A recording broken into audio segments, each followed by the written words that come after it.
Kerby Anderson. Thank you for joining me today. We're going to spend some time in just a few minutes talking with Marcus Gill about his new book, Everyone Wants to Win, But Nobody Wants to Wait. And, of course, this is a theme that sometimes surfaces in our Millennial Roundtable that will be taking place again tomorrow on Wednesday.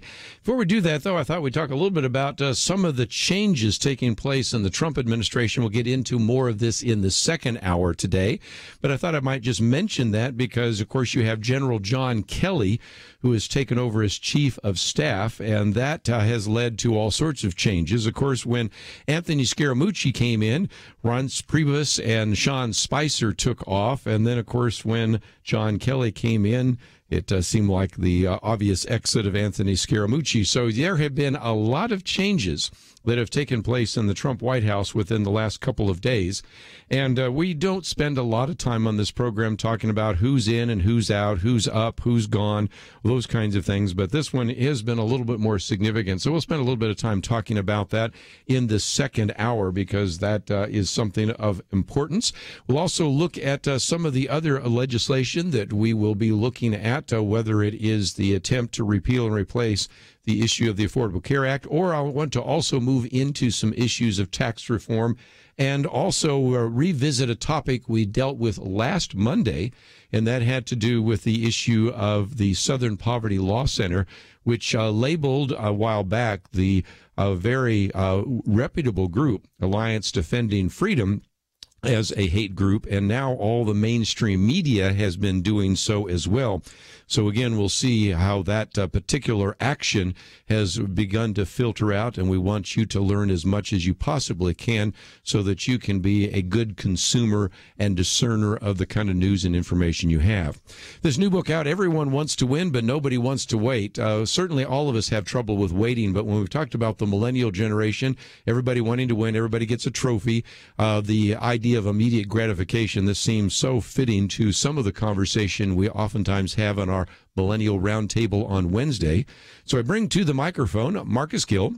He attended Winston-Salem State University, also has successfully completed coursework at Harvard University in the area of religious literacy, author of 6 books, including this one we're talking about, kind of a world-renowned traveling motivational speaker, preacher, and social media sage. He is the founder of Marcus Gill International, located in New Haven, Connecticut. And Marcus, thank you for joining us today here on Point of View.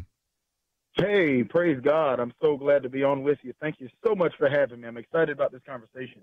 You know, when we talk about waiting, that's a problem for every generation. But wouldn't you also agree with what I said just a minute ago? Every Wednesday we have a Millennial Roundtable, and we so often talk about the fact that this has been a generation that grows up where they don't keep score in the soccer games. Everybody gets a trophy, so everybody wants to win. And then also right, because of social media, nobody wants to wait. Immediate gratification. And so if this book was appropriate for any group, it seems at least appropriate for the very least for the millennial generation. Wouldn't you agree? Absolutely. Absolutely. We definitely, as my grandfather would often correct me, he'd say, Marcus, you cannot expect life to be a microwave type of life. Life is an oven type of life, where things don't just happen at the push of a button, but you got to allow things to take time to develop and grow so that you can experience a full manifestation of what it is that you're waiting for. And Kerby, I can tell you the truth, my generation certainly is struggling with that fact because things have just been given to us.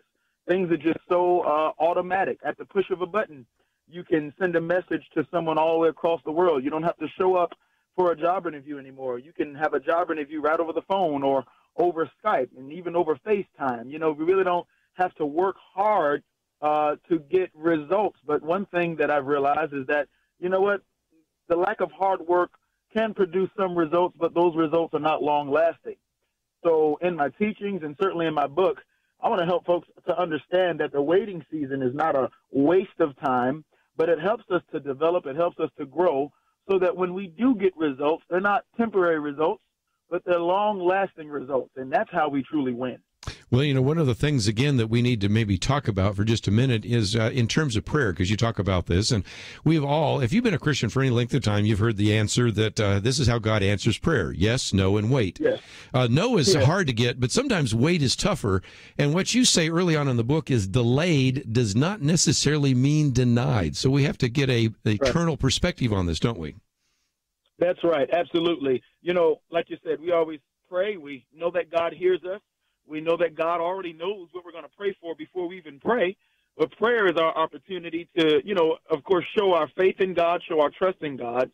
And then we have to what? Wait for answers. And most of us, we love it when God says yes right away. That's the answer that most of us are looking for.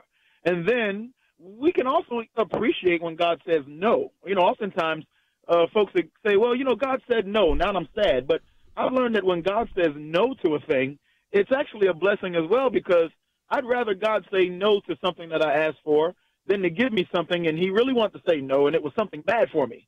So I've learned to rejoice when he says yes, of course. I've also learned to rejoice when God says no. At least I can move on.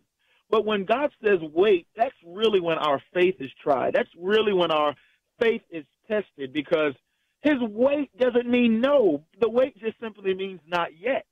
And as you said, Kerby, delayed does not mean denied.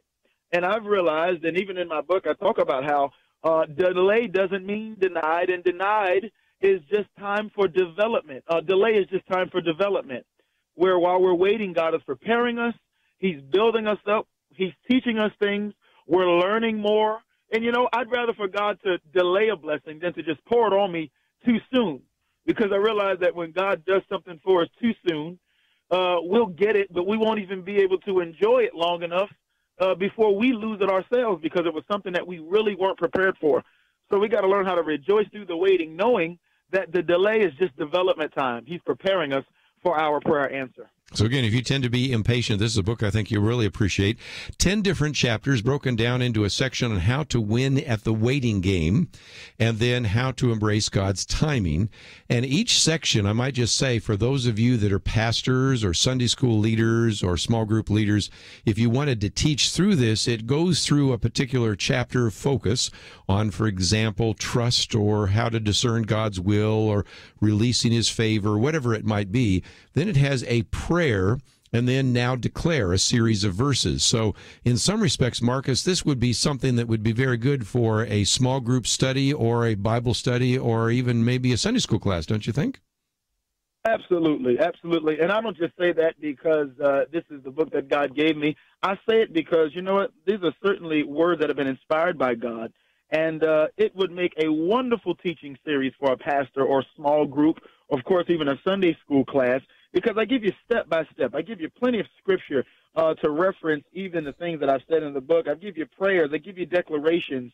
I give you words of wisdom. And then even more importantly, being that you mentioned our generation, I give lots of testimonies. You know, oftentimes transparency is the best parent. It's the best teacher. And I can tell you all day about David and Goliath. I can tell you all day about Abraham and Isaac, and about Jesus and his 12 disciples, and all of the great miracles and things that happen in the Bible, which are most certainly very important and vital to our belief and our walk and our building faith. But there's nothing like being able to hear the testimony of a fellow brother or sister that lives, you know, in this day and time with you, so that they can have an understanding that they're not the only one that's going through, but they can. We'll be right back.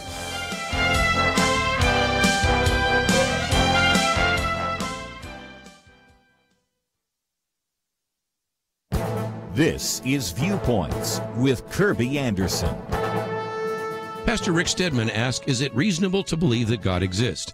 He says that it is because of zombies, superheroes, music, sports, and science. That is the premise in his book, 31 Surprising Reasons to Believe in God. He begins his book by telling a true story of a family on rural property in Northern California. They found a rusted can by a tree. They ended up finding 8 cans containing 1,400 gold coins worth an estimated $11 million. Asked if they had any clue of the treasure, they realized in hindsight, seeing a tin can tied to the tree where the wood had grown around the can. There was a clue to the treasure, but they just didn't see it. Rick Stedman says that we have many more clues of God's existence, and we often do not see those. For example, our culture has this fascination with superheroes and fantasy movies. You would think that in a society that has become so secular, popular interest in supernatural heroes would have diminished. In fact, our current interest illustrates the spiritual longing within all of us. In his section on yearning for a better world, he talks about how even non-believers believe human trafficking is a vile evil that must be stopped. This provides common ground for discussion, and it challenges the secular idea that all morals are temporary and inventions of culture. Our universal rejection of such evil argues for a transcendent standard. In another section, he talks about the glory of the universe, mathematics, and the scientific method. Each of these, in different ways, argues for something more than the natural world and point to the existence of God. This is a book that will encourage your faith, but it is also a book you can give to your non-Christian friends who have never thought about the clues around them that point to God. I'm Kerby Anderson, and that's my point of view. For more information about issues covered on Viewpoints, visit pointofview.net. Pointofview.net.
You're listening to Point of View, your listener-supported source for truth. We're going to have with us today Marcus Gill, and if you would like to know more about his ministry or about him, first of all, we have a link to his website. We also have links to his Facebook page as well as his Twitter account, so you can follow him in a number of different ways.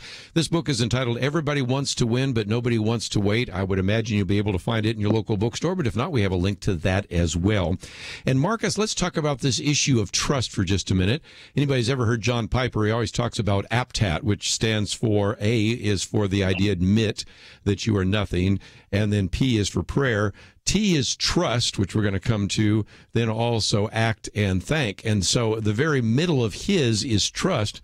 Your first chapter is about trust, and it seems to me that that's one of the biggest issues, and that's why you put it at the very beginning of the book, isn't it?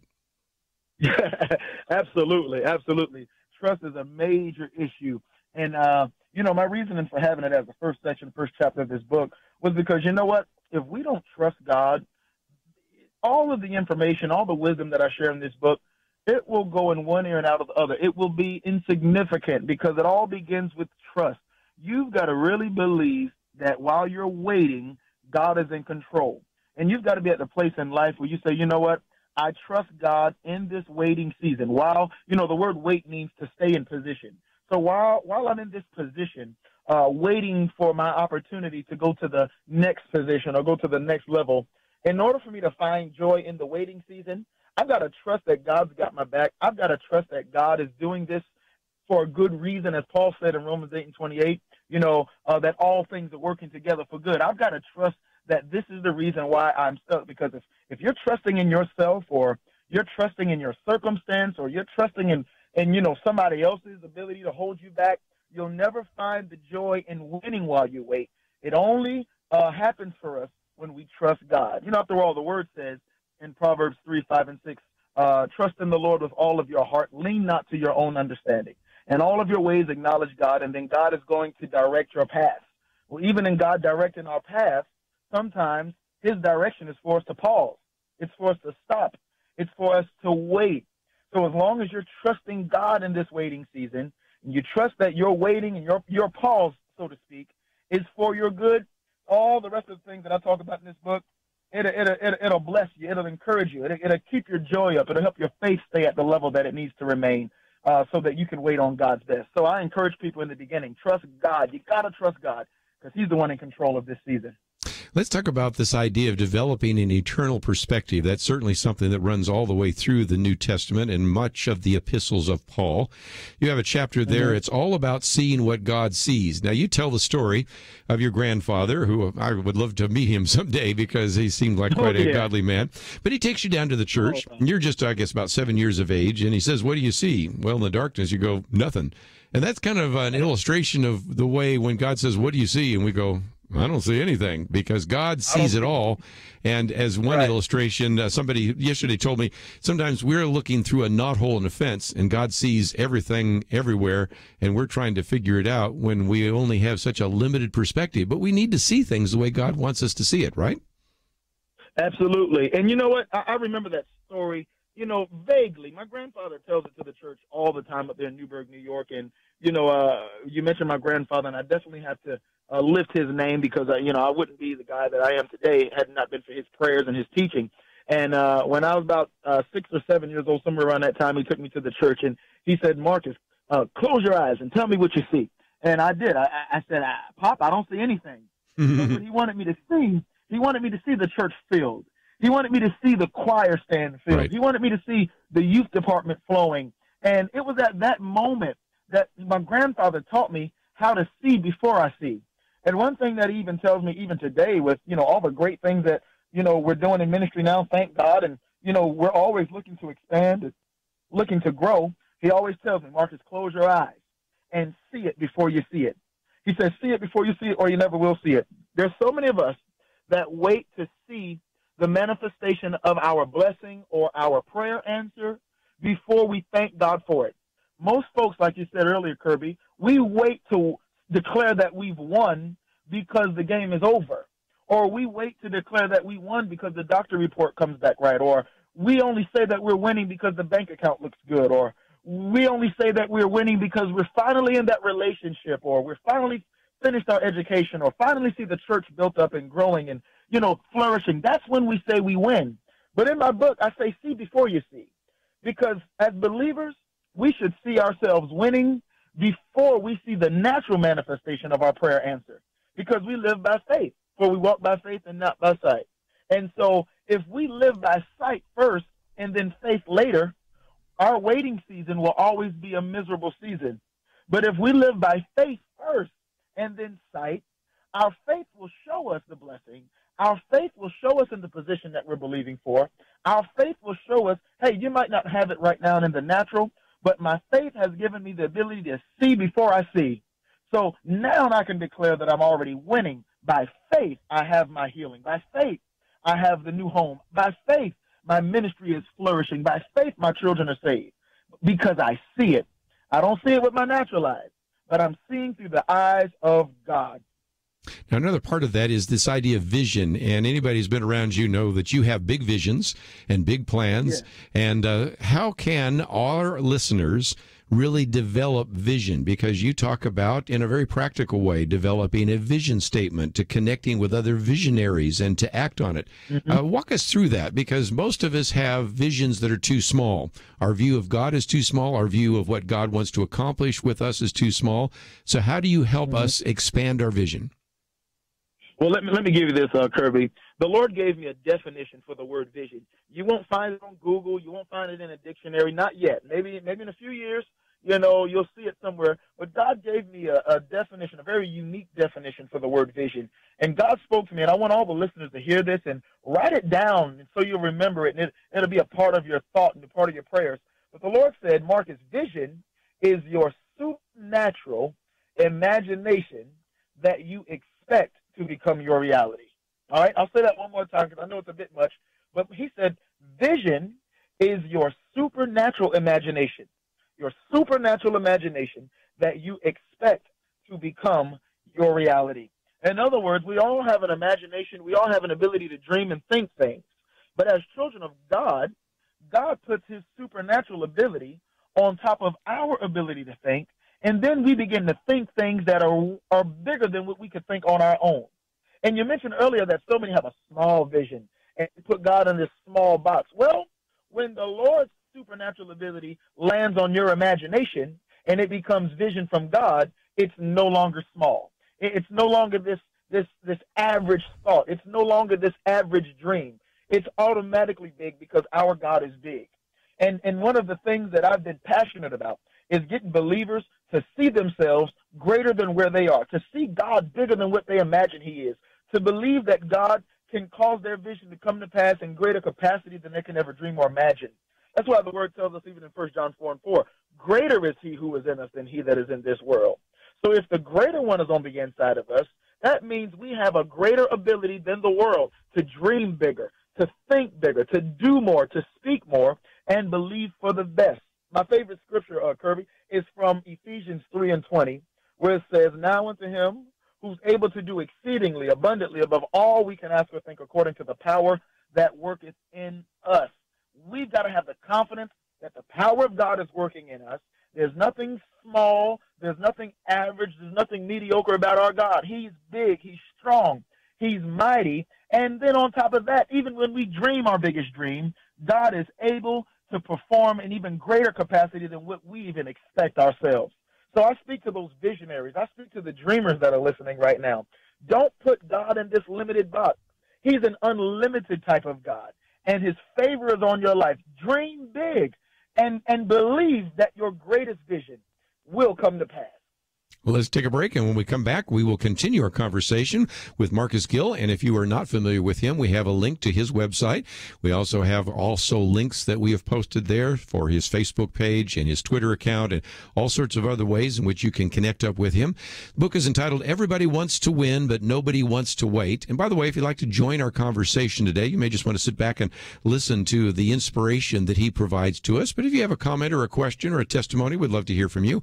1-800-351-1212, and we'll continue with him for this first hour and then get back into some of the news in the news cycle in the second hour. The book really breaks down into two areas of how to win in the waiting game and then how to embrace God's timing. And if you'd like to know a little bit more, you can go to our website, pointofview.net. And as you go there, especially during these summer months, we are dependent upon your financial support more than ever as people are traveling. So if you can help us out, first day of August now, so we certainly do want to hear from you. Take the time to visit the website and maybe even click on that button that says donate. And if you can provide a gift, we would greatly appreciate it. We will continue our conversation with Marcus Gill. Everyone wants to win, but nobody wants to wait. All that coming up right after this.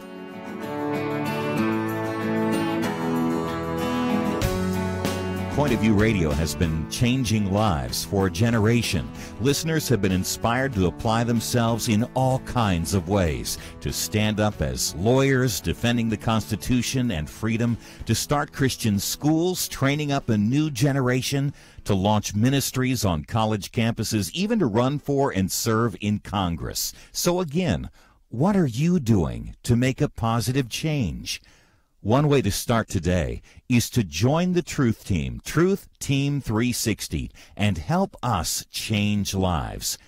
Our nation needs a Truth Team very badly. Support Point of View Radio today at pointofview.net. Set up your monthly gift by clicking the Truth Team 360 picture and then carefully follow the directions. pointofview.net.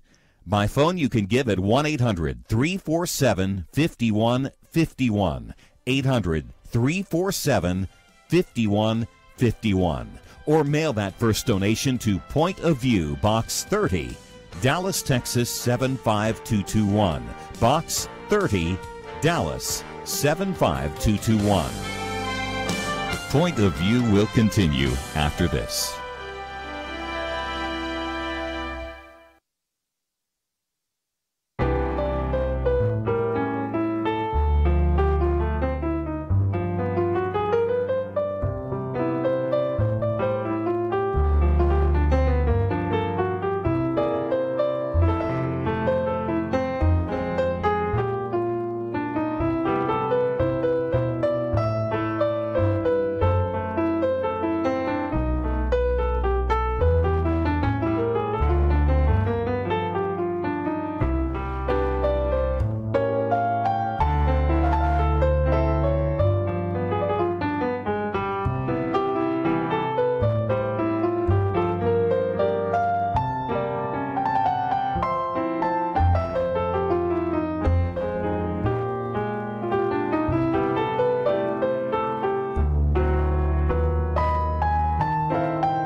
You're listening to Point of View.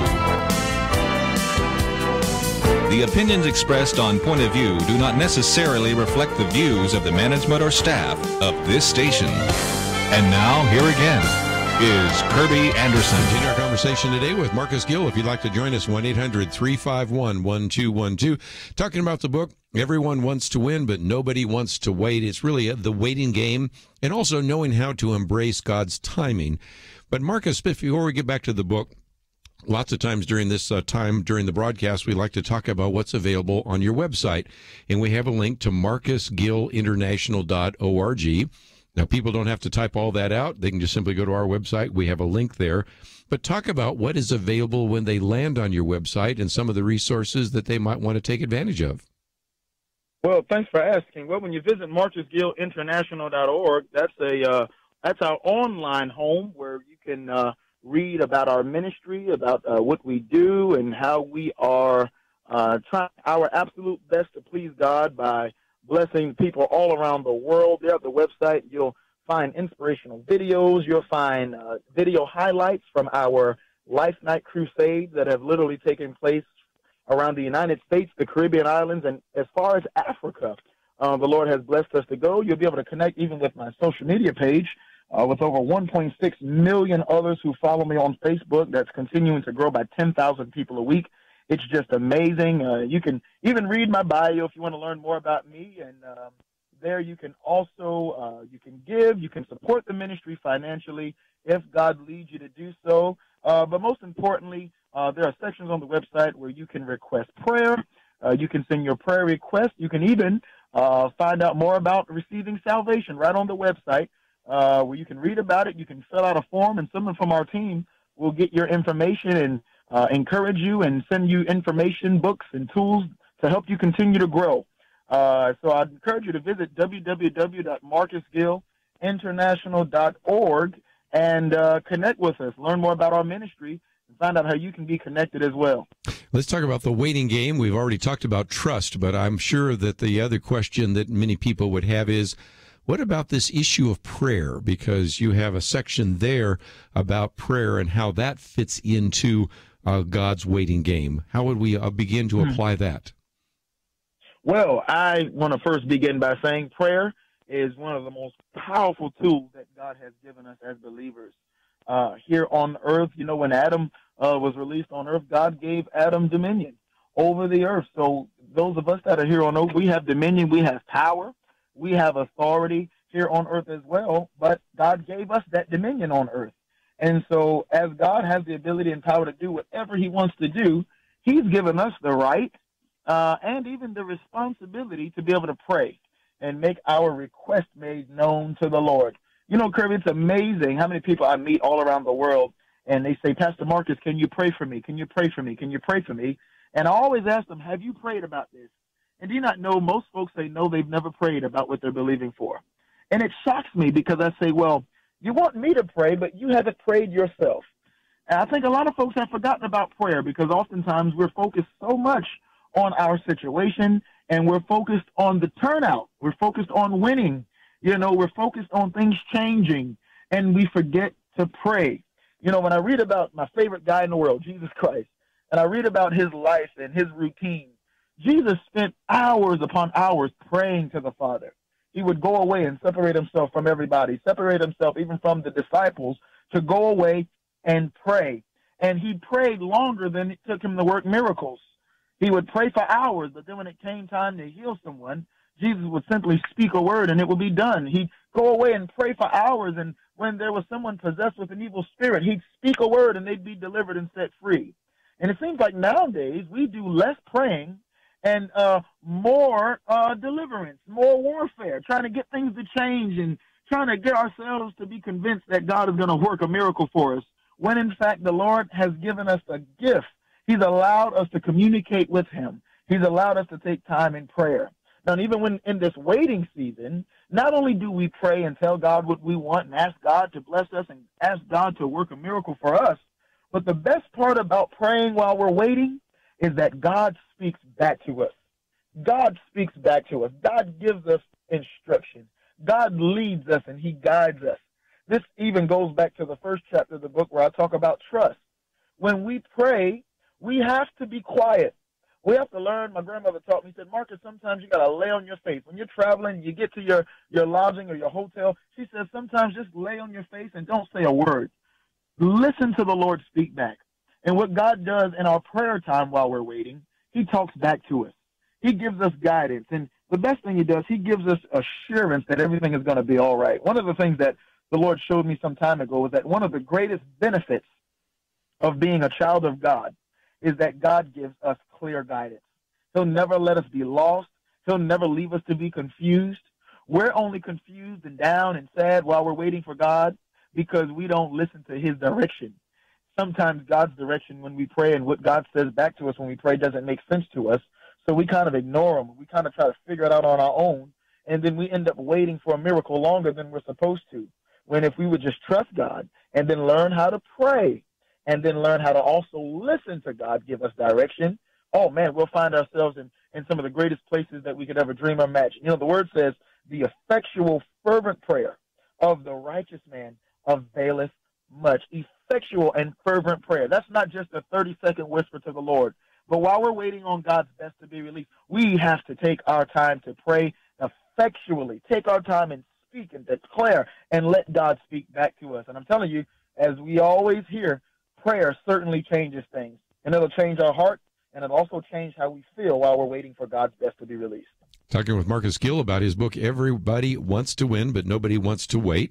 And let me, if I can, just follow up on this idea of wanting to get guidance from the Lord, because in your chapter 4, you talk about discerning God's perfect will. Now, you have a section in there in which you talk about 4 steps to discovering God's will. Now, obviously, one aspect of that, which we all already understand and already have talked about, is the issue of prayer.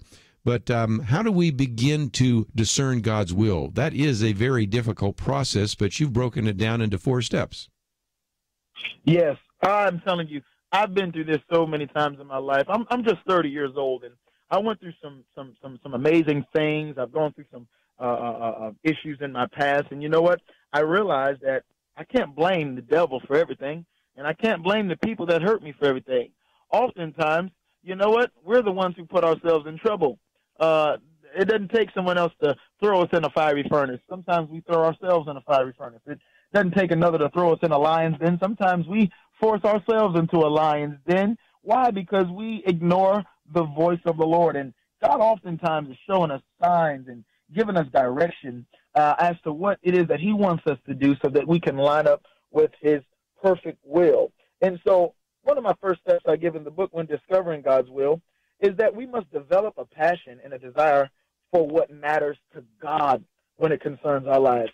I think too often we try to focus on what matters to us instead of taking time to find out what really matters to God. And I'm telling you, our heart's desires, yes, the Bible says that, you know, when we delight ourselves in the Lord, he'll give us the desires of our heart.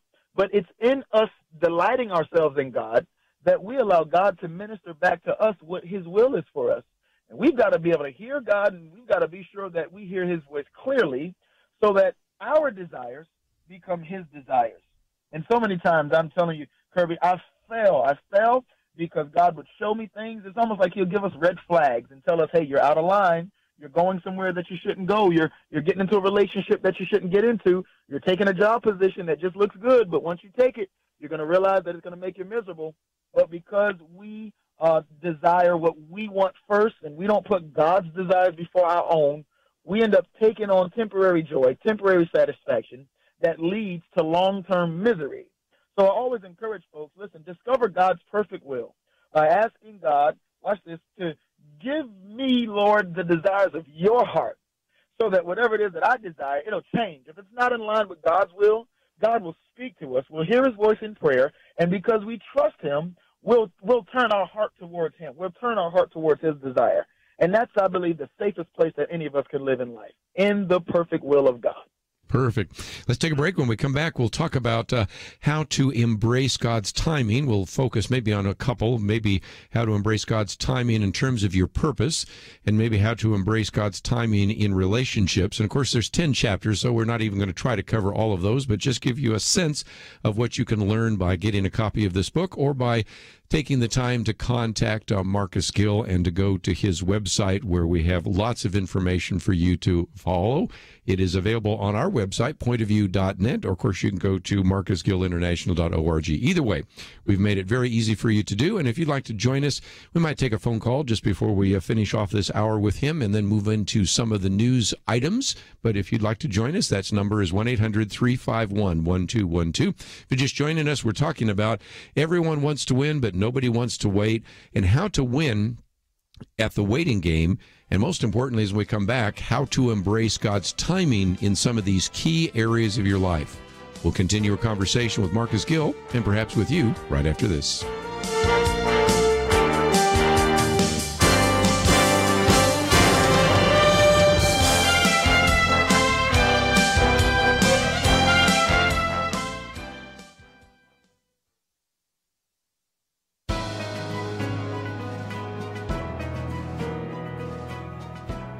Welcome to the First Liberty Briefing. I'm Jeremy Dice. Robert Cameron was a minister without a home. Well, that's not quite right. Reverend Cameron actually had a home, a house much like any other in Franklin Township, New Jersey. Actually, Reverend Cameron and his congregation at the Mount Carmel Reformed Episcopal Church had no home for their church. They had been renting a local school building, but someone hiked the rent. The 25 congregants couldn't afford the increase, so they decided to meet in Reverend Cameron's house until they could find a new meeting place. You would think that would be uncontroversial, but town officials told him he was violating the town's zoning laws. A judge agreed, and for the crime of holding a worship service in his home, he was given a $500 fine for every time the church would meet in his home. Reverend Cameron didn't give up. He appealed that decision, and the Supreme Court of New Jersey acknowledged that the zoning ordinance was vague, and its focus on religious activity alone led to unfair and inconsistent results. It had to go. State v. Cameron was decided in 1981, 2 decades before Congress would pass the Religious Land Use and Institutionalized Persons Act. Today, our LUPA provides a critical defense for pastors, churches, and religious organizations against cities and towns that would substantially burden the free exercise of religion in the religious use of their property. To learn how First Liberty is protecting religious liberty for all Americans, visit firstliberty.org. You can learn how to protect religious freedom in the workplace, public schools, church, the military, and more by downloading First Liberty's free Religious Liberty Protection Guide at firstliberty.org. That's firstliberty.org. If you want hope for religious freedom, go to firstliberty.org.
Now, back to Point of View, your listener-supported source for truth. Marcus Gill with us. If you'd like to join our conversation, 1-800-351-1212.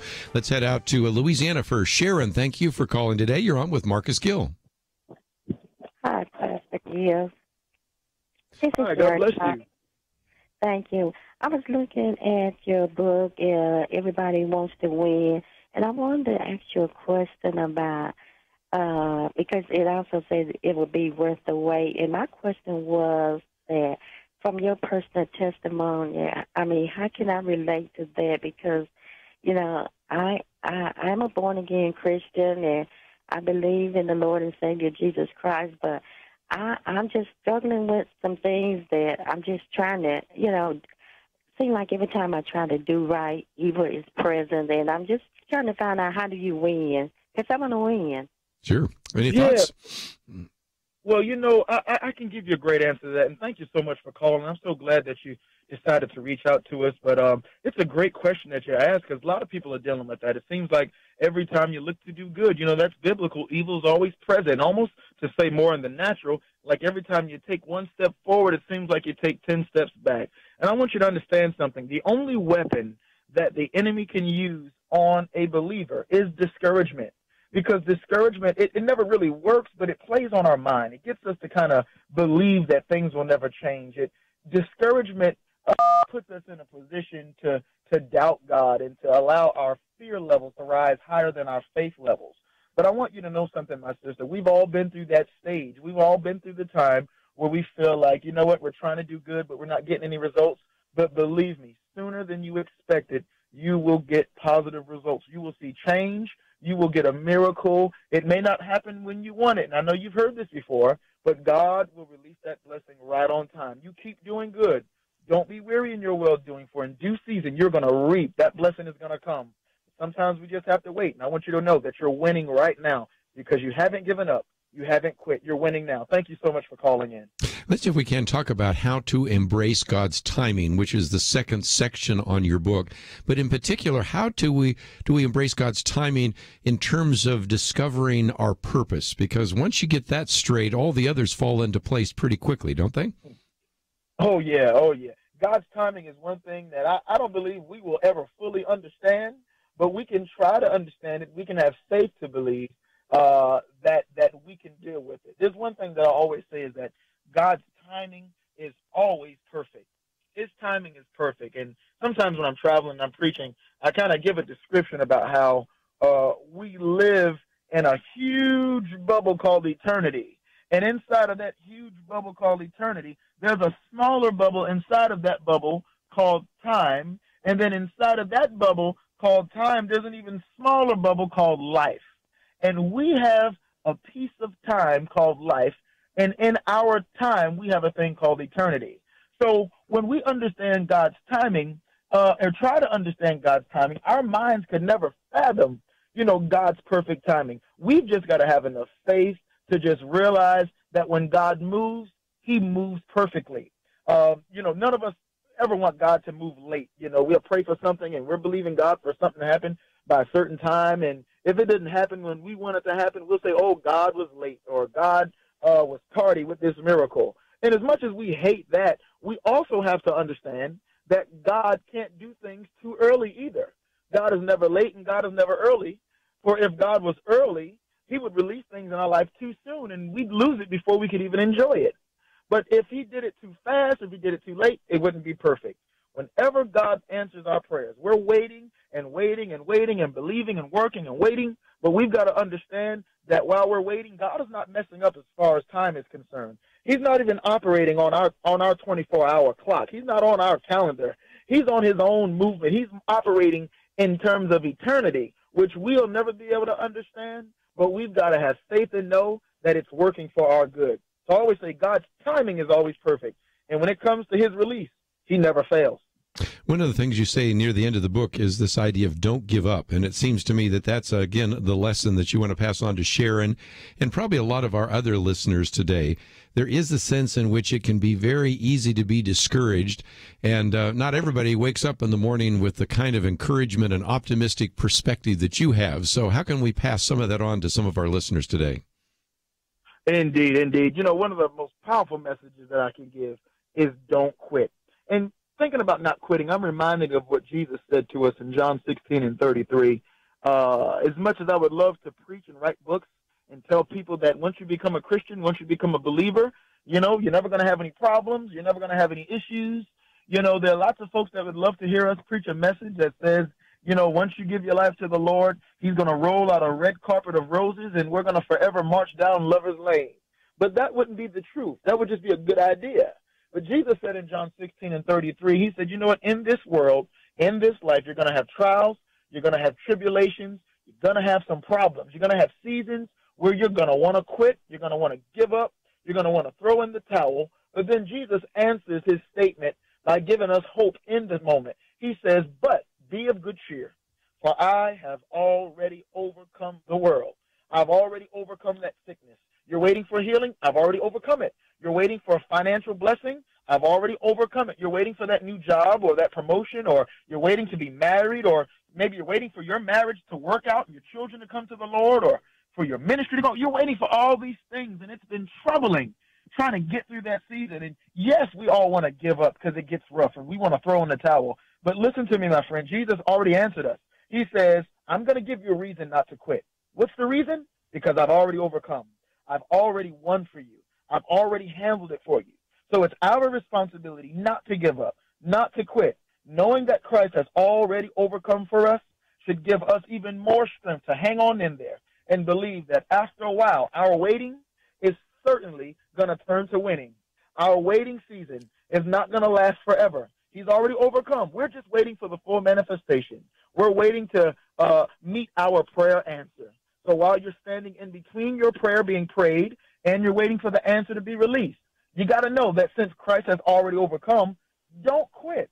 Don't give up. If you quit, you'll run from the victory. You got to realize that you're already winning while you're waiting. You're just waiting for the game to end so that you can get that trophy and lift it up high and declare, this is my miracle, this is my blessing, and this is what the Lord has done for me. Don't quit. Don't give up. In the book, everybody wants to win, but nobody wants to wait. And you can learn more about the waiting game and how to embrace God's timing. So, Marcus, thank you for being with us today here on Point of View. Thank you so much for having me. Love you guys. MarcusGillInternational.org. We also have a link to the website. We have a link to a Facebook page, Twitter account, a variety of other issues. And so, again, we're going to get into some other issues in the news, especially some of the concerns that have surfaced. And you can see this in our first article that we've posted on the website today. ABC calls Alliance Defending Freedom a hate group. This goes back to a conversation we had last Monday, so we're going to get into that, and we're also going to look at some of the ongoing debate about some of the legislation, some of the shakeup in the Trump administration, and, of course, we'll give you a chance to join the conversation. What about the issue of deregulation? What about tax reform? There are just a lot of issues that we want to cover in the next hour, and if you'd like to join us, of course, at any point, you're welcome to do so. 1-800-351-1212. As you go to the website, you'll find information about this book, Everyone Wants to Win, but Nobody Wants to Wait.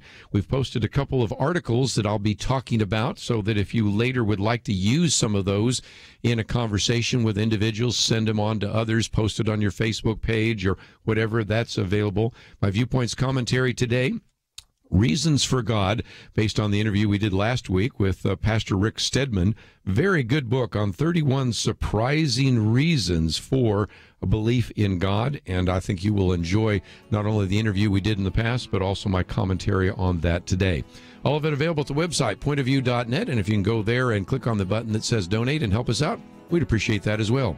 Let's take a break. We'll get back into the news and get your comments right after these important messages. Point of View turned life right side up for Emily's children. Emily listens in Illinois. She and her husband blissfully sent their children off each day to what she called our small, quaint public school until Point of View led them to watch the documentary Indoctrination. She said, "We came to realize the need for us to educate our children at home. We want their education to be built on the solid foundation of Scripture." Emily said that would not have happened were it not for Point of View's bold consistency of shining light on public education. Your support for Point of View changes the future for children like Emily's. It leads people to start schools and ministries and businesses that change lives. How has the Truth Team impacted you? Please invest to bring truth to other families like Emily's. Support Truth today. Visit pointofview.net/team or call 1-800-347-5151. 800-347-5151 and pointofview.net/team. Point of View will continue after this.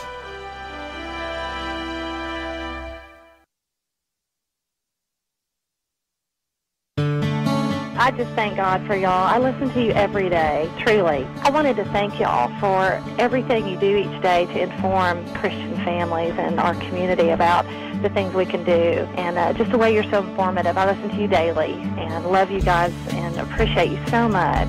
God bless you, Kerby, for keeping this show so on track and for the decades of wonderful help to this nation that Point of View has been. We're all big fans of your work, and we pray that God will just prosper it.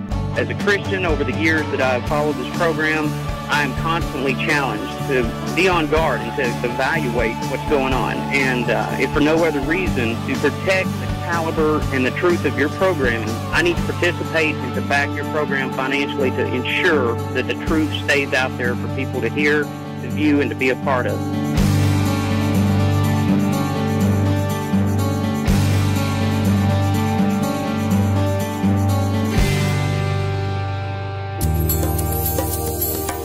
This is Point of View Radio.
Hi, this is Kerby Anderson. You know, each day we take on the tough issues and provide a biblical perspective to them. The topics we cover are wide-ranging.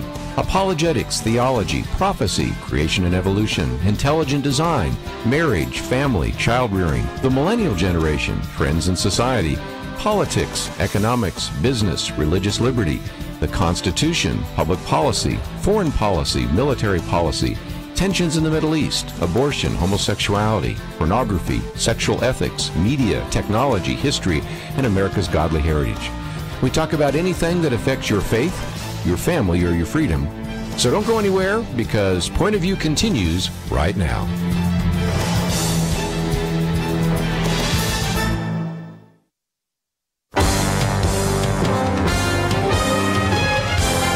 Across America, live. This is Point of View.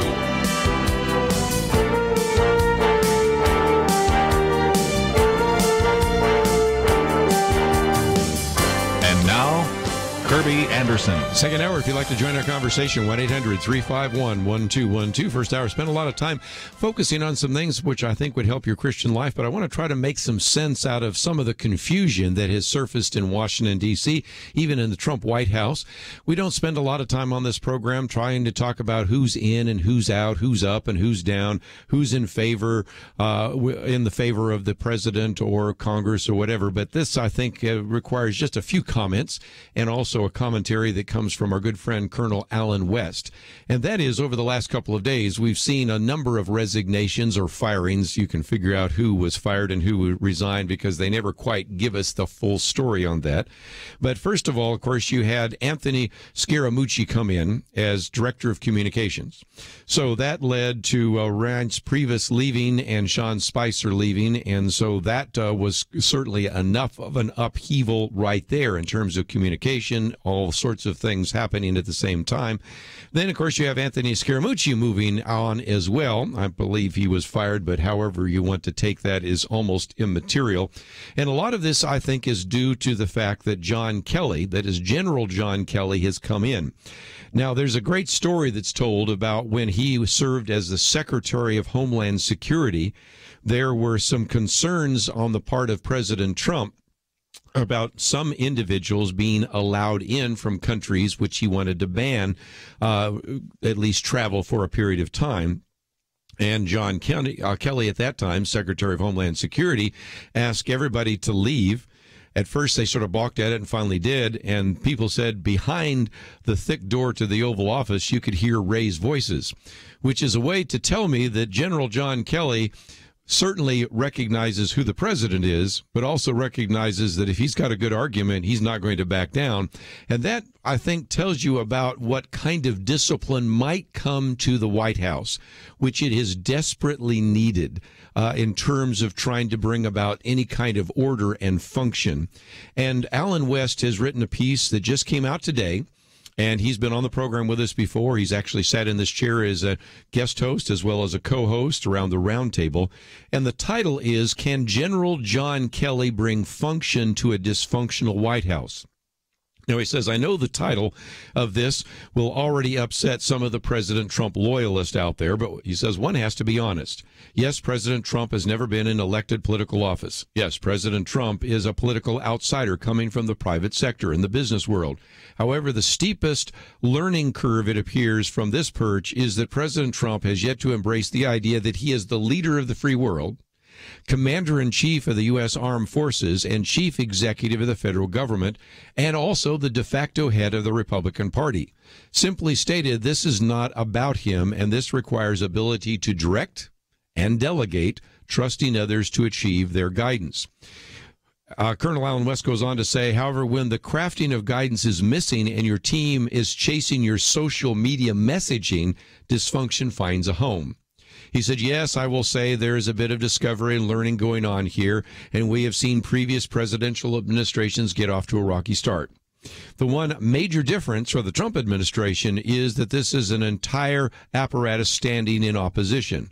With what that has been done, the atmosphere, it perhaps would benefit President Trump to speak less about the art of the deal and to pick up Sun Tzu's Art of War. As well, President Trump might come to understand that policy cannot be expressed in 140 characters. Yes, I grasp the concept of unconventional, but unpredictability is not a strategy. It can sometimes be used as a tactic. He said, we learned Friday evening that President Trump has made another change to the White House. He has decided to shift retired Marine four-star General John Kelly from Secretary of Homeland Security to White House Chief of Staff. The question that everybody watching this week will be, can General Kelly bring function to this dysfunctional White House? More importantly, can he discipline President Trump? Now, it's interesting to see the reaction to this. I think Alan West thinks this is a very good idea. There was one member of Congress that said, oh my gosh, are we militarizing the Oval Office? And the first thing that went through my mind, of course, I'm older than a lot of the people that might even have heard the comment, but I remember when General Alexander Haig served as the chief of staff both for Richard Nixon and for Gerald Ford, and also served as Secretary of Defense. If you remember when Ronald Reagan was shot, he was the one who says, I'm in charge. He wasn't, but nevertheless, that was what he was saying. And so this is kind of like not the first time we've had a general in charge as chief of staff. But again, some people don't know their history and probably don't care anyway, but it shows you kind of how things have changed, that even bringing in somebody that was a four-star general is a little bit controversial. Alan West is convinced that this may be the best thing that could happen, because he says when you look around the world, you will find some very serious hotspots. For the past 8 years, we witnessed an administration that used insidious and absurd references such as to lead from behind, strategic patience, and when it came to foreign policy, the mantra that we don't do stupid. In that time, the enemies and the adversaries of a republic expanded their interest and grew stronger. Now is a time when we need a precision-like strategy that is conveyed by conventional means to the nation, our responsible departments and agencies, and to our opponents. Without clear guidance and directives, we find ourselves at this time in a dangerous state of, he says, inertia, as reflected in the collapse of the repeal and reform efforts of the Affordable Care Act, Obamacare. And now what to do? Are we to believe that we have an effective tax reform legislative solution from the Republicans if they couldn't come together to rectify the new taxes of Obamacare? So what Alan West is saying here is that this is a White House that needs discipline. I would say that Congress does as well, but let's take first things first. And so he says that what is required from the Trump White House is discipline and clear policy guidance. Let me present an example. You cannot praise the House government, or the House Republican, I should say, health care bill with a White House ceremony, then refer to it as a mean. You cannot publicly shame and assail your own attorney general, the top law enforcement official in the country, then preach about loyalty. Yes, those are contradictory ideas. So this is why Colonel Alan West says General Kelly will officially take the reins as White House Chief of Staff today. Well, he have to, and again, he will have to change in order to get the ship headed towards the tranquil seas of functionality. He says, first, General Kelly must be the primary staff coordinator and synchronizer, and everyone in the White House needs to understand you see him first. This is not a blocking access, but it is consistency, and it reduces the number of leaks that takes place. He says the biggest point of discipline has to do with the president himself. General Kelly must have the eyeball-to-eyeball conversation with the president and have him understand you do not tweet or say anything which I have not had the opportunity to reveal. A lot of people say, well, lots of luck, but I come back to the story that came out of AP about when the Secretary of Homeland Security said, Mr. President, can we clear the room? I want to talk to you face to face. And they had that conversation, and it was heated. And even through the thick doors of the Oval Office, people heard them in elevated tones, nice way to say, shouting at each other about this issue. So if anybody can bring some kind of function to this dysfunctional White House, let's hope that it is General John Kelly, so that some of the things that you voted for and wanted accomplished actually will take place. When we come back, we're going to talk about how some groups are being labeled as hate groups, even in the media. We'll be right back.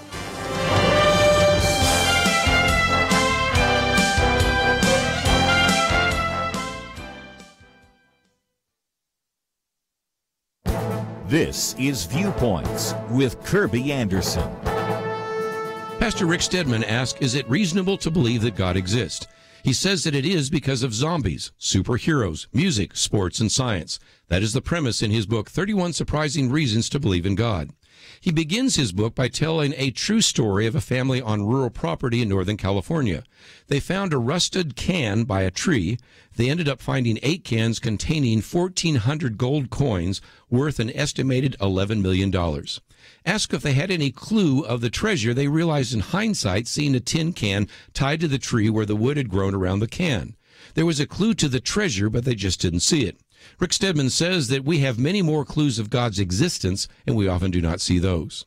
For example, our culture has this fascination with superheroes and fantasy movies. You would think that in a society that has become so secular, popular interest in supernatural heroes would have diminished. In fact, our current interest illustrates the spiritual longing within all of us. In his section on yearning for a better world, he talks about how even non-believers believe human trafficking is a vile evil that must be stopped. This provides common ground for discussion, and it challenges the secular idea that all morals are temporary and inventions of culture. Our universal rejection of such evil argues for a transcendent standard.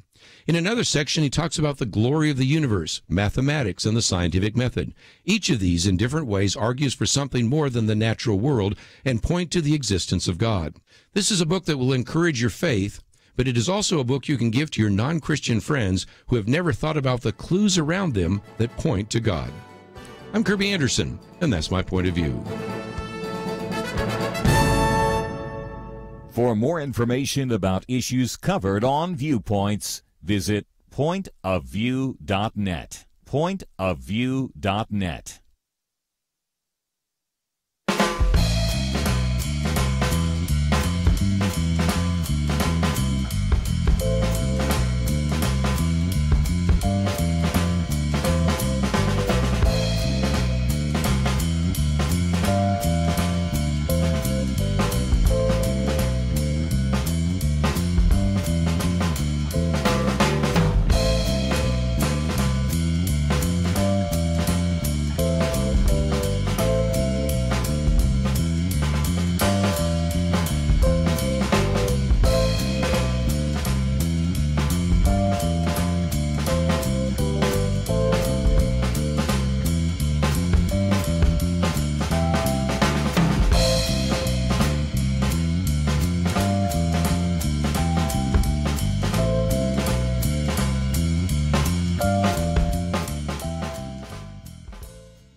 You're listening to Point of View, your listener-supported source for truth. If you'd like to join our conversation, 1-800-351-1212. Talked about General Kelly trying to bring some kind of discipline to the White House. If you'd like to join us, 1-800-351-1212.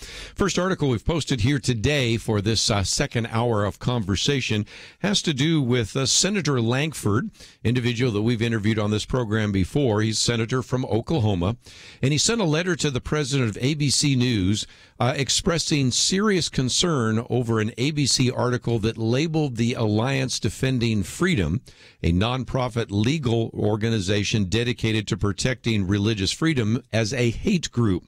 Now, if you've listened to this program, you might remember last Monday we spent some time talking about this for an entire hour. Why did we do this? Because I saw this coming.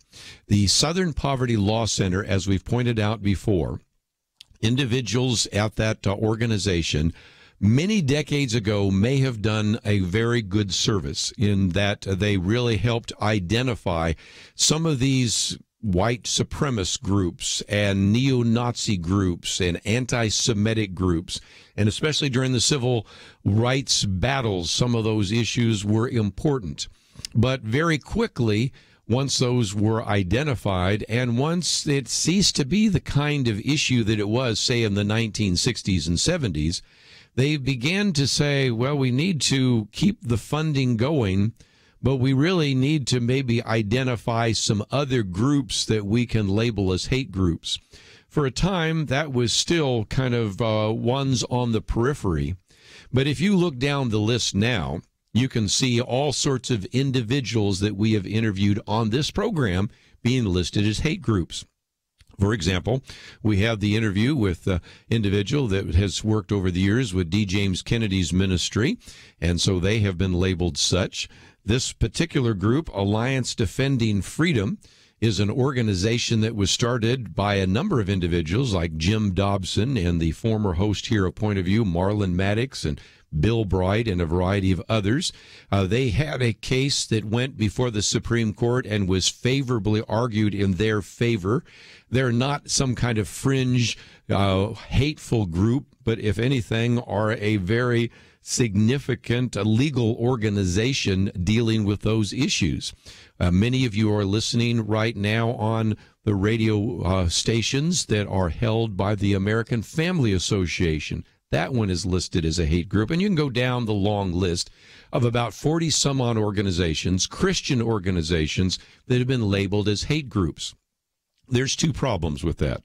Problem number one is they're not hate groups, but problem number two is that that designation has been used to actually hurt those organizations.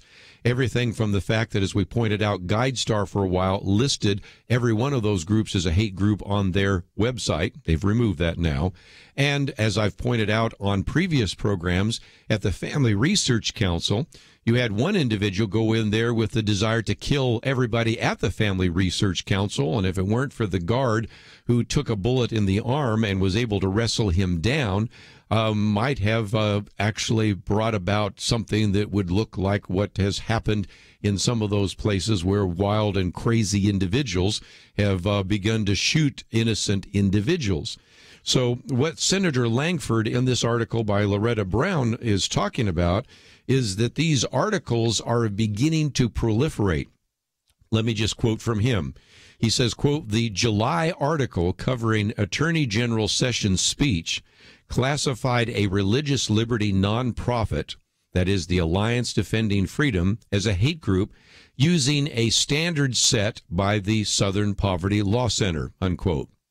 He goes on then to say, quote, "I found it odd that ABC would designate ADF as a hate group, not based upon any actual crime or action, but apparently based on the belief in religious liberty or traditional marriage," unquote. So then he asks the question, since I think I can confidently assume that ABC News is a strong supporter of the First Amendment, why would ABC News label a peaceful group as a hate group simply because of a difference of opinion?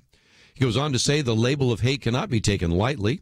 The Supreme Court has been clear that public expression of ideas may not be prohibited merely because the ideas themselves are offensive to some of the hearers. He quotes a particular case before the Supreme Court. And, of course, he then goes on to say that the Southern Poverty Law Center's definition of a hate group is overly broad and not based in fact or legal accuracy. The Alliance Defending Freedom is a national and reputable law firm that works to advocate for the rights of people to peacefully and freely speak, live, and work according to their faith and conscience without threat of government punishment. And he says in this country, we have the ability and the freedom to disagree. However, disagreement is not the same as discrimination and not the same as hate. As journalists and members of the government, we have a responsibility to distinguish between the two, and then warns that labeling ADF a hate group feeds into the narrative that the news media frequently editorializes beyond the facts. And then he does spend some time quoting from a Supreme Court decision that came down this year. This is the Trinity Lutheran case, which we've talked about before, and certainly is not a case that would involve hate, and certainly is not providing any kind of judicial ruling in favor of the plaintiffs, and that, or maybe it would be the defendants in that particular case. So again, ADF, the Alliance Defending Freedom, has demanded a retraction from ABC, calling the story journalistic malpractice, and pointing out his positions are one of the most respected and successful Supreme Court advocates in the legal profession, having won 7 cases at the high court in the last 7 years. So that's just, again, one of the reasons we spent some time last Monday, a week ago, last Monday, talking about that. And back to a year ago, we talked about this, of course, a year ago as well, because we saw this coming. Just before we take a break, let me hit one more point, and that is David French also has written about this as well. He says, I have a confession to make. I'm a hater lurking at a convention of haters. Our thought crimes are clear and inexcusable. And of course, he's doing a tremendous amount of sarcasm here, because what he's saying is that I've actually been with groups like the Alliance Defending Freedom, and now we have all sorts of individuals writing about this. And of course, you have the case in which he again quotes from ABC News, the Attorney General Jeff Sessions delivered a speech to an alleged anti-LGBT hate group, but the Department of Justice is refusing to reveal what he said. And so, again, you have all sorts of statements coming out in this particular case. And when this actually took place, this was an article written earlier, David French says, I'm at the summit right now. I'm at the summit that ABC is talking about.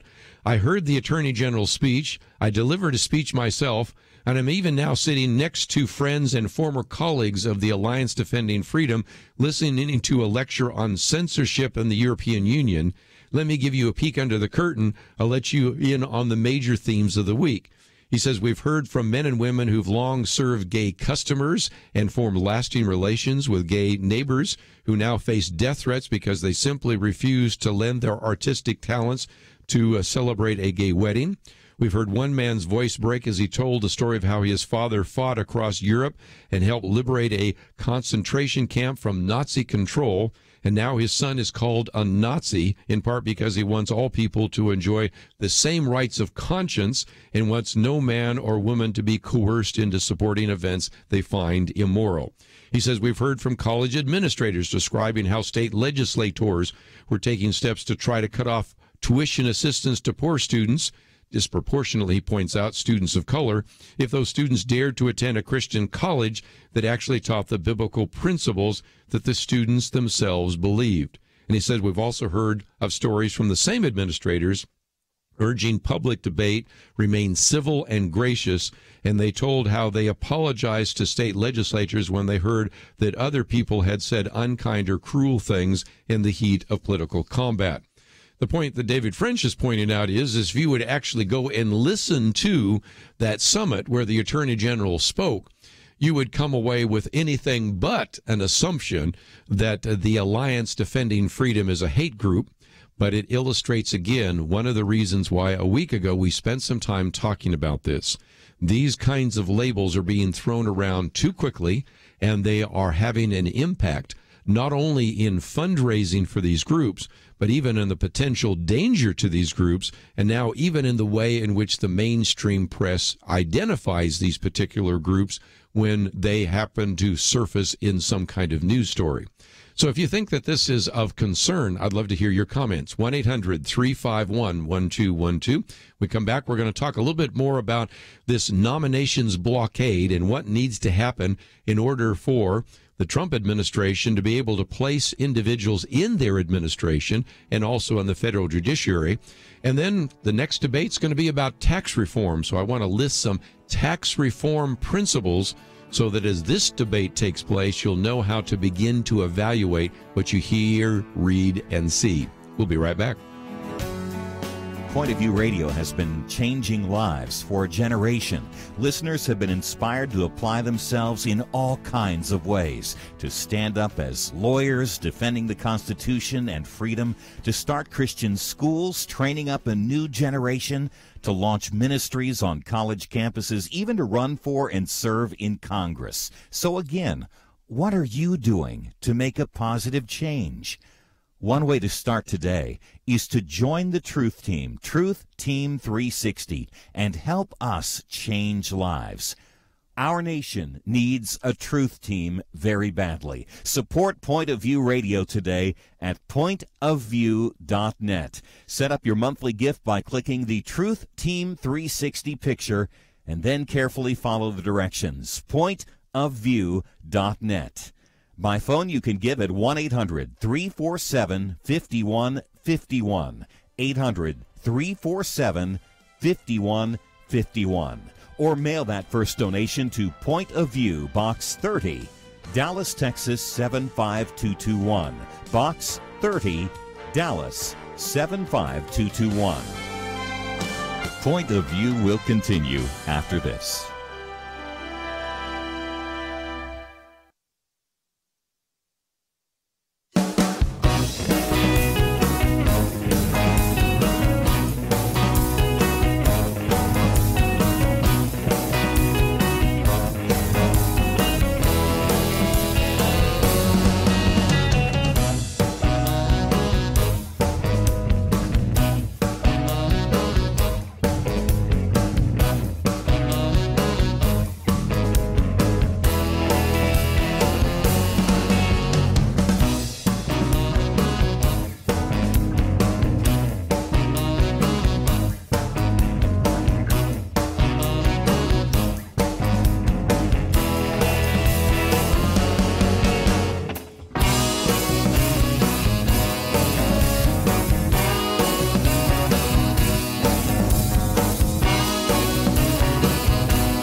You are listening to Point of View. The opinions expressed on Point of View do not necessarily reflect the views of the management or staff of this station. And now, here again is Kerby Anderson. Final half hour, if you'd like to join our conversation today, 1-800-351-1212. Are you concerned about how Congress doesn't seem to be able to pass much legislation? That's certainly one on the table, and maybe the need for some discipline in the Oval Office so we can look at both the executive branch and the congressional branch. But let me now focus a little more time and attention on something we did discuss on Friday. I've talked about it on other radio programs, but I want to come back to it again on this program, and that is the nominations blockade. Because this is something that is also inhibited not only the Trump administration, but even just the functioning of government. You're going to, as we go through some of these facts and figures, begin to see why we need to take action. And we're going to put out an action alert that I think will give you a chance to contact your 2 United States senators about this. One of the reasons, interestingly enough, that the Senate Majority Leader Mitch McConnell decided to postpone the August recess. There were a couple of reasons. Their tax reform, which we're going to talk about in just a minute, trying to get some kind of action on repeal and replace. But one of the biggest had to do with a backlog of critical nominations. As a matter of fact, in one of his messages, he said the backlog of critical nominations has been brought about by, and this is his quote, mindlessly stalled by the Democrats. Now, let's be honest. Every administration, probably every party in power at one time or another has complained about the slow process of confirming nominations. But what's happening right now is completely unprecedented. If you got something to write with, you might want to just grab something real quickly so that you can even see on a piece of paper what I'm talking about. Up until a few weeks ago, I think it might have been fair to say that the Trump administration had not been putting out nominations fast enough. I don't think that was fair even then, but at least you could have made that case back then. But let's just look at the first 6 months of the Trump administration. The Trump administration put forward 257 nominations. So put 257 on a piece of paper. Okay. Now, these would be individuals that would be in various governmental positions in the cabinet. For example, I've heard that Ben Carson is pretty much the Lone Ranger over there still at Housing and Urban Development. The undersecretaries and others have not been confirmed yet. So you have 257. Now, out of that 257, how many has the Senate confirmed? Over 6 months, not just in 1 month, over 6 months, 55. So put 55 next to 257. You can see you've got a problem here, don't you? At the rate we're going, some people have jokingly said it might take 4 years to fill the 400 positions that an incoming president is allowed to do.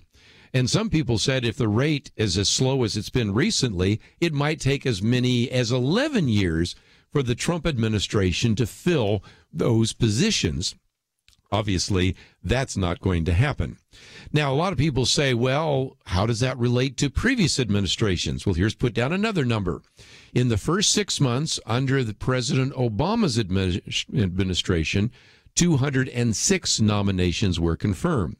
So you can see there's a difference between 55 confirmed in the Trump administration and 206 that were confirmed during the same period of time back in 2009 under Barack Obama. Now, I'm going to explain why in just a minute, but before I do, let me give you one other kind of statistic that will again illustrate my point. You have cabinet secretaries. Those have to step in almost immediately. We're talking about the Secretary of Defense. We're talking about the Secretary of Homeland Security. We just talked about General Kelly a minute ago. We're talking about the Secretary of State. We're talking about the Secretary of Housing and Urban Development. We're talking about the Secretary of Health and Human Services, and on and on and on. By the end of January, both President Clinton and President Bush, George W. Bush, had 13 confirmed. And to also put it in that same category, Barack Obama had 10 confirmed. Part of the reason he didn't have the 13 like the others did was because you had some controversy and some issues about Eric Holder. But still, 13 for President Clinton, 13 for George W. Bush, 10 for Barack Obama. How many for Donald Trump? 3. You see the point? on every particular metric, comparing previous presidents to this president, there has been a slow walking of these nominations. Okay, how are the Democrats doing this? Twofold. Number one, there is a procedure in the United States Senate called a cloture vote. That has been used continuously. Now, it occasionally happens in other situations as well. Suppose you have a controversial nominee. Suppose you need some other vetting of that nominee. So a cloture vote has been used almost exclusively for most of these nominees waiting for confirmation. And when you ask for what's called a cloture vote, two things happen. First of all, it's a 2-day waiting period before you can even start debate. And then there's 30 hours of debate. So what it simply does is slow the process down to a crawl. I'm doing that just to get you an idea of how slow this has become. And so as a result, if you just keep using those individuals, because again, remember I told you at the end of 6 months, you only had 55 confirmed out of 257. So that means 202 were still going through this slow process. If that's not bad enough, some of these nominees are actually for the judiciary. And there's a procedure, it's really a courtesy called a blue slip. And that is if the nominee comes out of your particular area, your state, then you turn in a blue slip. And this is a way in the past so that senators that might have more home state knowledge of a particular judge could better inform the White House about individuals that he or she might have in their background that might need to be considered. Well, right now you have, I'm going to use one example, the 2 senators from Minnesota that won't turn in their blue slips. So if you're a judge, and there's more than one, out of Minnesota being considered for the federal judiciary, no process at all is taking place. No movement into those blue slips. Now, this is a courtesy, but it has obviously been abused. So at this point you say, okay, smart guy, what are you going to do about this? Well, it seems to me that we're going to, first of all, give you an opportunity in the next couple of days who are action alert to begin to contact your 2 senators and say, we need to speed up the process.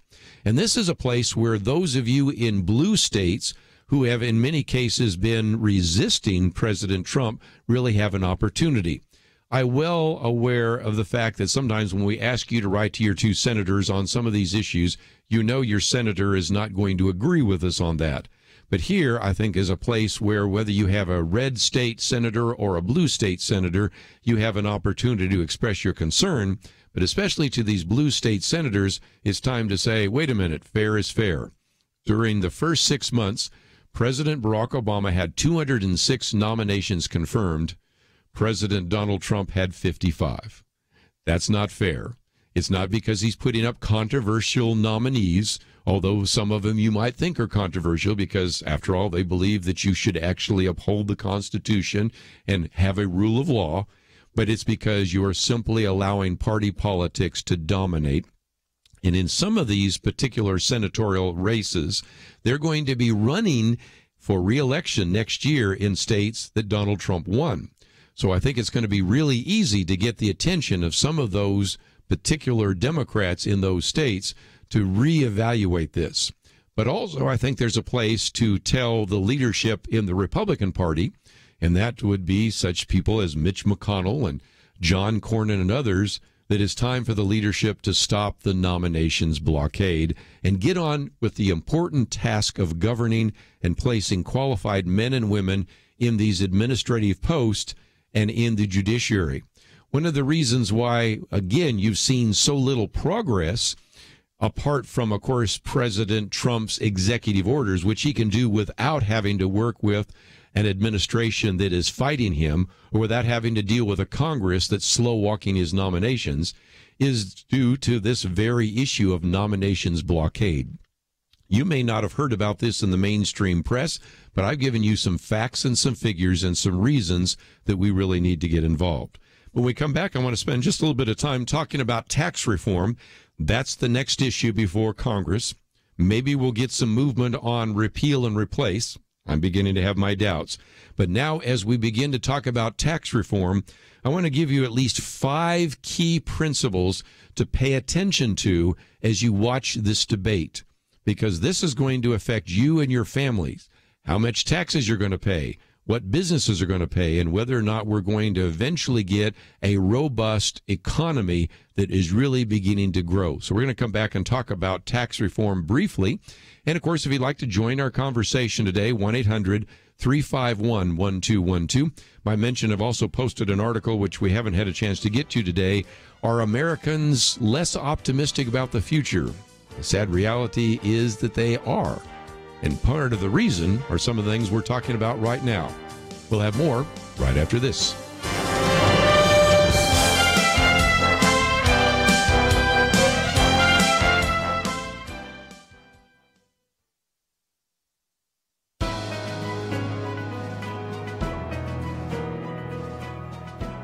Welcome to the First Liberty Briefing. I'm Jeremy Dice. Robert Cameron was a minister without a home. Well, that's not quite right. Reverend Cameron actually had a home, a house much like any other in Franklin Township, New Jersey. Actually, Reverend Cameron and his congregation at the Mount Carmel Reformed Episcopal Church had no home for their church. They had been renting a local school building, but someone hiked the rent. The 25 congregants couldn't afford the increase, so they decided to meet in Reverend Cameron's house until they could find a new meeting place. You would think that would be uncontroversial, but town officials told him he was violating the town's zoning laws. A judge agreed, and for the crime of holding a worship service in his home, he was given a $500 fine for every time the church would meet in his home. Reverend Cameron didn't give up. He appealed that decision, and the Supreme Court of New Jersey acknowledged that the zoning ordinance was vague, and its focus on religious activity alone led to unfair and inconsistent results. It had to go. State v. Cameron was decided in 1981, 2 decades before Congress would pass the Religious Land Use and Institutionalized Persons Act. Today, our LUPA provides a critical defense for pastors, churches, and religious organizations against cities and towns that would substantially burden the free exercise of religion in the religious use of their property. To learn how First Liberty is protecting religious liberty for all Americans, visit firstliberty.org. You can learn how to protect religious freedom in the workplace, public schools, church, the military, and more by downloading First Liberty's free Religious Liberty Protection Guide at firstliberty.org. That's firstliberty.org. If you want hope for religious freedom, go to firstliberty.org.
Now, back to Point of View, your listener-supported source for truth. Take for a few more minutes. If you'd like to join us, 1-800-351-1212. Tomorrow is our Millennial Roundtable. Nick Pitts will be hosting the program. I'll, of course, be around the roundtable as well. And we're going to have Grant Skelton with us and Ryan Casey Waller with us. And I think it's going to be a very interesting and robust conversation about millennials, church leadership, a number of things. So I hope you'll join us then. And all the way through the week, we'll be covering some of very important issues. Friday, of course, will be our weekend edition.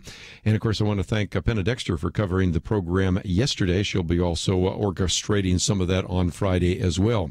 Let's get into the issue of tax reform. It also relates very much to the second article we've posted today. Ed Fulner writes, Americans Optimistic, no more, he has as a question mark. And a lot of that has to do, as you'll see in just a minute when we get to that article, the issue of tax reform. We're going to hear, again, a real debate about tax reform, and I think all of us would love our taxes to be easy to calculate, simple to file. Most of us would love to have what has been proposed, that eventually we file our taxes on a postcard. Not going to happen anytime soon. But what can we do? The editors of the Wall Street Journal came up with a number of principles. I'm going to look at 5 very quickly that need to be part of this tax reform debate. And as you're listening to this, as you're reading articles, as you're watching television, pay attention to these. The first is the issue that if we really want tax reform, we need growth. After all, that's something that has eluded us for some time. This is the way the Wall Street Journal editors put it. After 12 years of a lackluster economy or worse, tax reform's overriding goal should be to lift the annual GDP, the gross domestic product, to 3% or more. We haven't had 3% growth in years, and it's about time to see if we can begin to grow the economy, because a growing economy means more jobs, it means rising wages, all the kind of things that are going to benefit you and your family. Number 2, they make the argument that Congress should make the tax cuts immediate. There's a real temptation to like to phase in the tax cuts, but any kind of delay actually delays any kind of impact, because after all, if you're an investor and you know that the tax rate is X, but 3 years from now it's going to be X minus 3, you're going to wait if you can, because the better tax rate's going to be in the future. This is something that, unfortunately, George W. Bush learned the hard way. When he had his 2001 tax cuts, he actually phased them in, and it didn't have the kind of immediate impact that people were looking for. He learned that when he actually implemented his 2003 tax cuts, because those were immediate. So number 1, growth. Number 2, immediate. Number 3, permanent. You know, businesses invest with a long tail. They're paying attention not only to what they're going to do today and even tomorrow and even next year, but many of them have 5-year and 10-year plans. Again, they're not going to implement projects if these lower rates that you have right now evaporate in a few years. And again, that was a mistake that George W. Bush made. Number 4, tax reform should entail more than just tax cuts. Obviously, a lot of tax reform right now is going to give people a tax cut. Tax cut's going to be beneficial to you and your family. But we also have to recognize that it's important to reform the tax code. It's huge. It's page upon page upon page upon page of all sorts of loopholes, all sorts of disclaimers, all sorts of things that make no sense to us. And right now, we have subsidies for electric cars. We have subsidies for different kinds of real estate. We even have subsidies for racetracks. It's about time to clear that up, and actually ending some of those subsidies would actually pay for the lower tax rates that you and I would enjoy. And 5th and finally, the editors recommend that Congress not fall into the deficit neutral trap. This comes about because the way in which budgets are scored are inadequate. That's a nice term. I think they're flawed, but let's just use it this way. The Congressional Budget Office actually looks at a tax proposal, and it uses a static model, which means this: if you have a reduction in the tax rate, they will assume that that will also mean a reduction in your tax revenue. But that isn't always the case. If you reduce the tax rate, oftentimes more and more people are likely to invest, and as you reduce the rate of taxes, you increase the tax revenue. But right now, the Congressional Budget Office doesn't do that, and so as a result, they say don't fall into this kind of deficit neutral trap, which prevents you from actually implementing tax rates that actually would benefit you and your family. Which leads to the final article that we've posted on our website today. It's by Ed Fulner, who's been associated all these years with the Heritage Foundation. He said the New York Times article started out, "The present is getting better, the future not at all." And what it is an article about a Pew study that shows that the public has got somewhat of a dim outlook. They said, even as more Americans say the economy is improving, a clear majority remain fearful about their children's financial prospects. So it's an interesting irony. We feel better about the stock market. We feel better about our 401k or better about mutual funds, whatever that might be. But we're really concerned about our kids' futures. And Ed Fulner later in the article goes on to say that, for generations, native-born and immigrant Americans alike believed that they could create a better way of life and fashion a better future for themselves and their descendants, and they've been proven correct time and time again. Most of us said, I want my children to do better than I have. And he said later immigrants came packed into third-class berths on steamships. Most understood they were making a one-way trip. They never would see their homeland again or their families again, yet they were willing to take that risk and endure a dangerous trip because they optimistically believed a better life awaited them. So the point he's making is that if we really want to improve people's attitudes, he says, and more importantly, their prospects, we need to increase their freedom, particularly through tax and regulatory reform. Individuals in the private sector will always be the key to economic success. So again, we have to think about some of the debate that will be taking place in terms of tax reform. And as I've pointed out with you already, when you talk about regulatory reform, even though Congress hasn't been able to do a great deal in that regard, the Trump administration has. Over 800 different regulations have been removed. And interestingly enough, Donald Trump signed an executive order which actually had 2 old regulations had to be removed for every one which was implemented. So far, the bureaucrats that have been confirmed by the Trump administration don't have a 2 out and 1 in. They have a 16 out and 1 in. So that has been rather remarkable. So again, just a little bit of an overview of what's happening behind the scenes.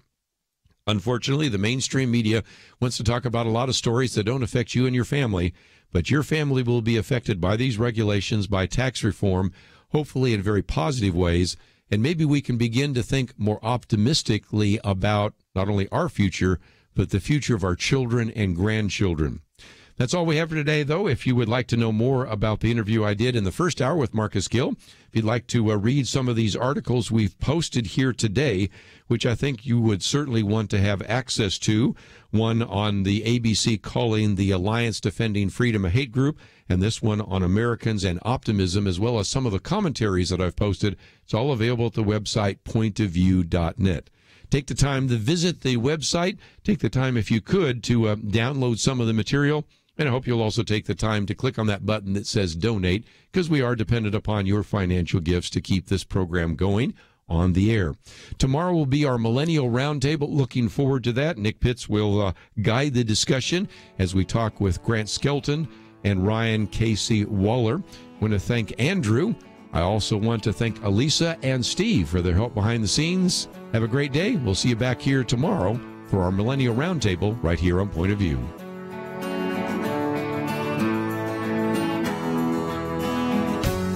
There are those who listen to Point of View while they're driving, and some can listen at home or at work. But here's the question: where do you go where you cannot listen to Point of View? Well, if you have the app, the free Point of View radio app, the answer is just about nowhere. This is an on-the-go world, and now wherever you go, Point of View goes with you. Visit the Apple or Google Play Store and download the free Point of View app. You can listen and watch the program live or play it again later. Get Kerby's Viewpoints commentary. Click the Take Action link. Learn about important issues and make a difference in this world. You can also read articles, find a local radio station, easily contact us with your comments or questions. Don't leave home or the office or anywhere else without Point of View. Again, visit the Apple or Google Play Store today and get the app, the free Point of View radio app. Oh, and one more thing, if you like it, click that little button that says Donate Now and join the team. Point of View and the Point of View app, with you on the go. Point of View is produced by Point of View Ministries.